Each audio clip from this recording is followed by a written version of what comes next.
Tchernobyl, une localité ukrainienne tristement célèbre. Il y a 25 ans, le 26 avril 1986, se produit la plus grande catastrophe nucléaire du XXe siècle. Cette nuit-là, le personnel de la centrale effectue un essai sur le réacteur numéro 4. Objectif, tester le réacteur à faible niveau de puissance. Vers 23 heures, les barres de contrôle régulant la fission nucléaire sont abaissées dans le cœur du réacteur.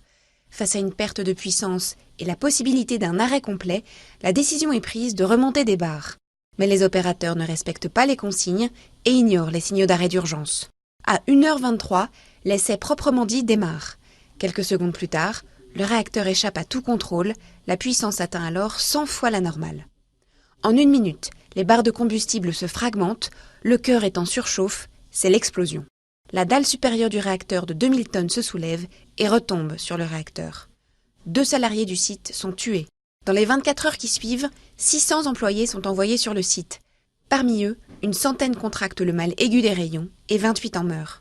Entre 1986 et 1990, l'URSS a également fait appel à des milliers de personnes pour isoler et décontaminer la zone.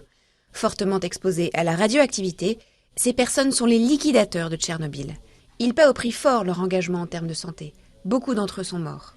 Le panache radioactif qui s'échappe de la centrale contamine durablement une large partie de l'Europe et de vastes régions d'Ukraine, du Bélarus et de la Russie.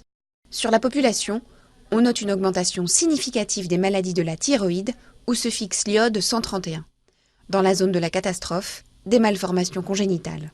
Après l'accident, 5000 tonnes de sable et de plomb sont déversées sur le réacteur qui est isolé dans un sarcophage de béton construit dans l'urgence. En septembre 2007, un consortium français a été chargé de la construction d'une nouvelle enceinte. Mais les travaux sont au point mort, 600 millions d'euros manquent pour financer sa construction. Une arche de 108 mètres de haut d'un poids de 20 000 tonnes couvrira peut-être un jour le site. Un dernier ouvrage pour en finir avec Tchernobyl.